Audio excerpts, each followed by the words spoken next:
Hello, ASL fans. Mark Evans here again, broadcasting from the cold upper reaches of northern New Hampshire. So that I wouldn't be bundled up in my scarf and my stocking hat while I speak to you, I actually decided to turn the heat up a little bit today. It's up to 64 in here now, which is relatively balmy considering how cool I keep my house. I keep my house cool because I need to be able to afford new ASL products. So this is Rivers to the Reich, one of the newest release, or the newest release by MMP. I mean, I just got it today, and I'm doing this out of the box review. There's no box. We'll call it out of the package review, but you know what I mean. So in order to keep my my heating cost, in order to be able to afford the newest ASL products, I keep the heat low. For those of you that don't know, in northern New England, most of us use what's called heating oil. So instead of having like electric heat or natural gas, or if you live in like Arizona, no heat at all, you know, it's just hot. We use heating oil, and it's essentially the same as diesel fuel. So if you can consider what the price of diesel fuel does, that's what it does to our cost to heating our home. So enough about life in northern New England, or New England in general.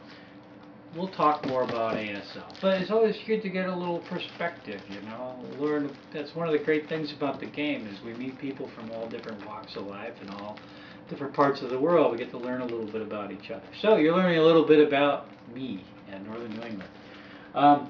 Rivers to the Reich, ASL scenario bundle. It's still in the package. I do not know much about it. It looks like it's the U series scenario. I'll read it. Rivers to the Reich is the third update bundle for Advanced Squad Leader, following the footsteps of a GI's Dozen and Turning the Tide. Rivers to the Reich is not a complete game. Ownership of the complete ASL game system is required to play all of the scenarios herein. So, there you have it, your warning. You need to own ASL to play this. You don't need to own it to appreciate it, because you can read the little stories on the cards are great. Alright, I'm going too far here. Basically, this scenario, this series of scenario packets is about basically the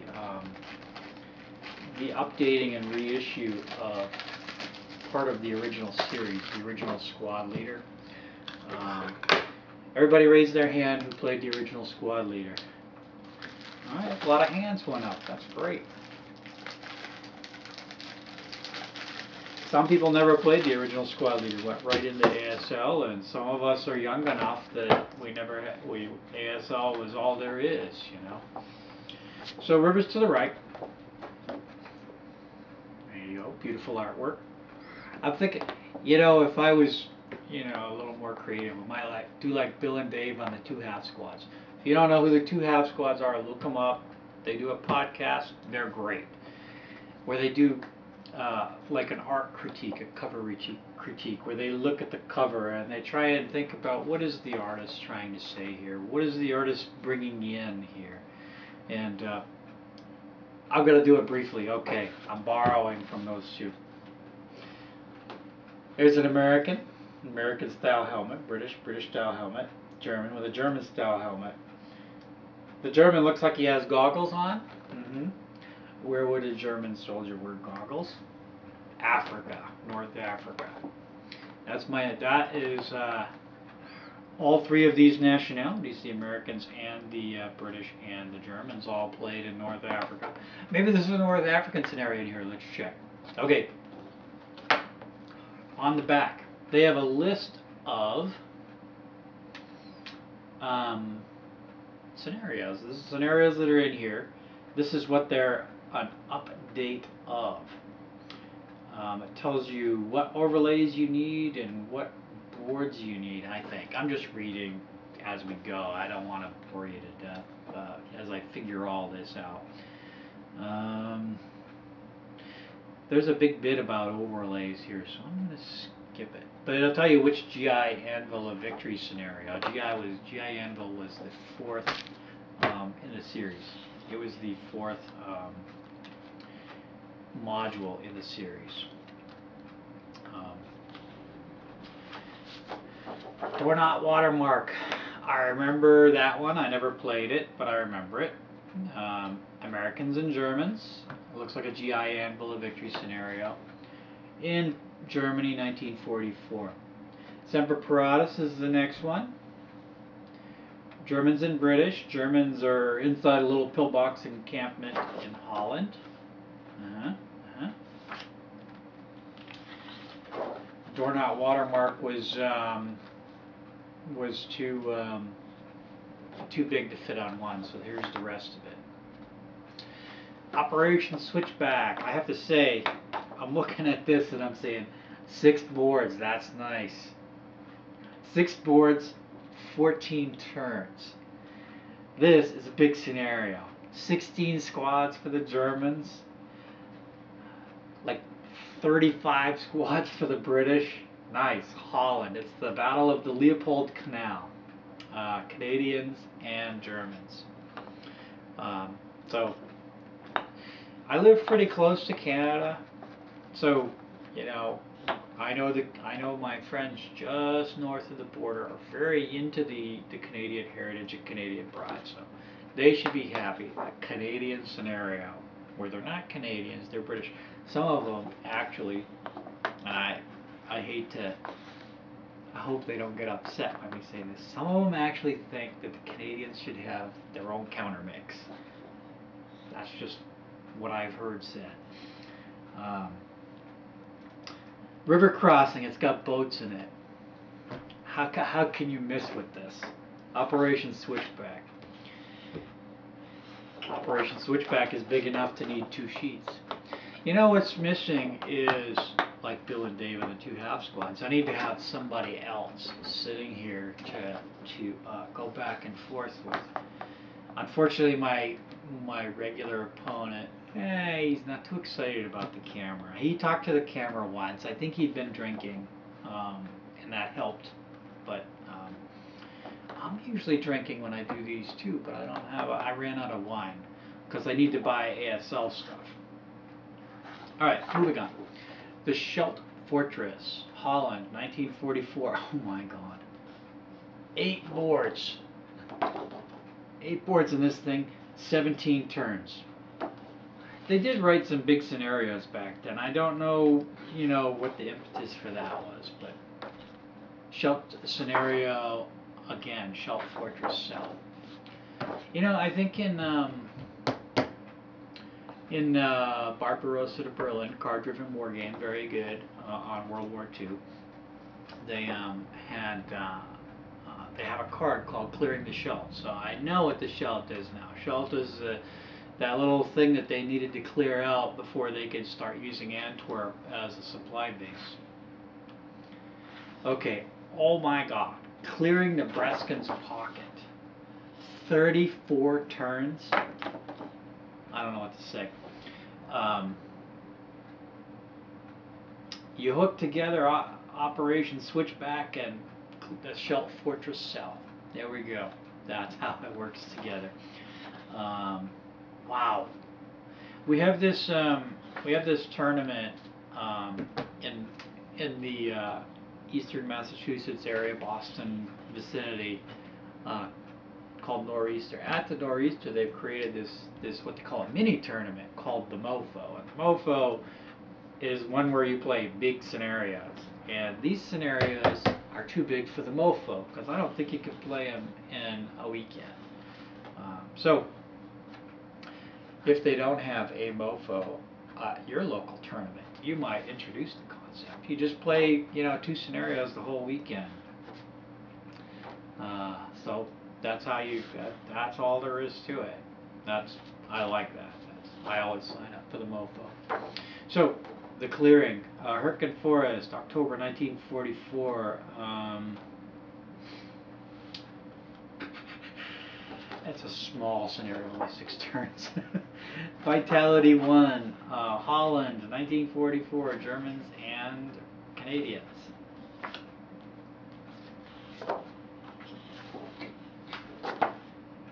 Infatuate 2. Holland, 1944, Germans and British. Stand fast.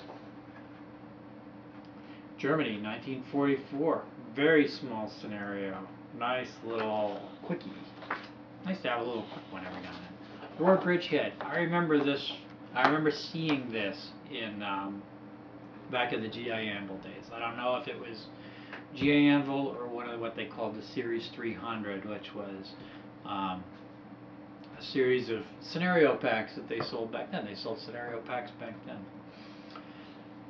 So the War Bridgehead was one of those that looks familiar. Just, you know, why I say it looks familiar is I'm looking at the little artwork right here. You know, just the picture on the front. 4 boards, river crossing. We don't have enough river crossings in ESL. I always say that. Operation Varsity. I don't know if it's a river crossing. I don't see any boats. Oh yeah, look at those amphibians. Those are nice. Operation Varsity.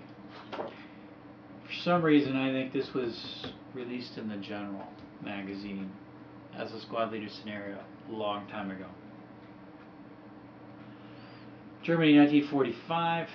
American paratroopers, German.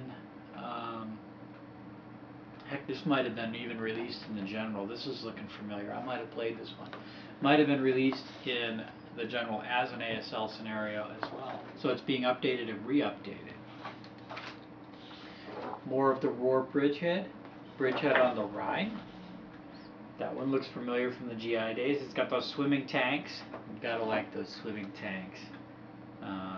Any scenario that has swimming tanks in it, I'm a sucker for. Whether it's a beach landing, river crossing, doesn't matter.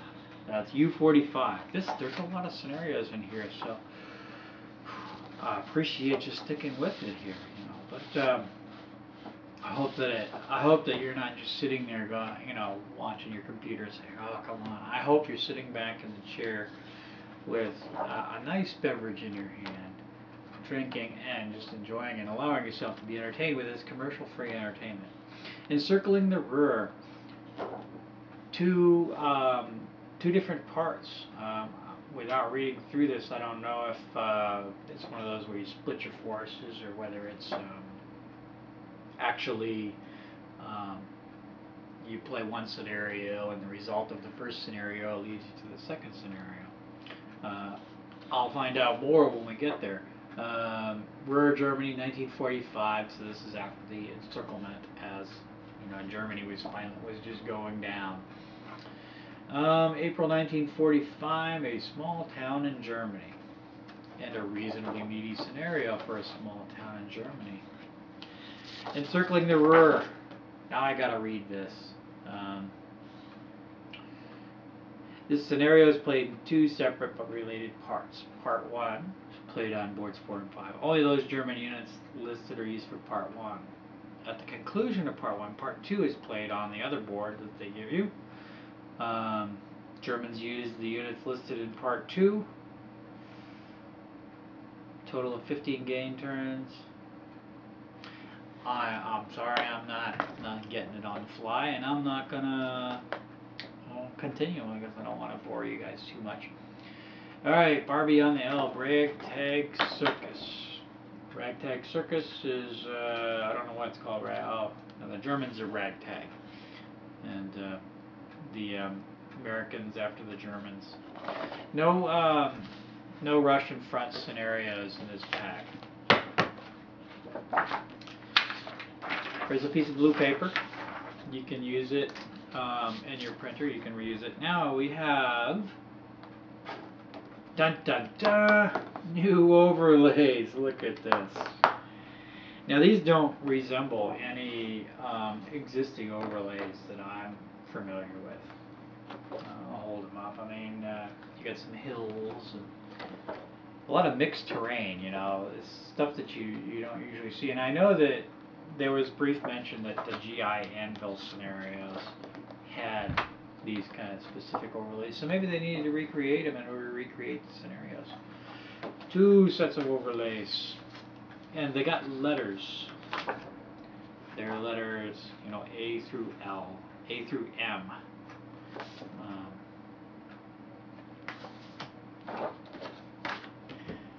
that's why you need to buy the stuff, because this will go out of print, and you're going to see an article, or you're going to see a scenario you really want to play, and they're going to say throw down overlay F, and you're like, overlay F? I've never heard of overlay F.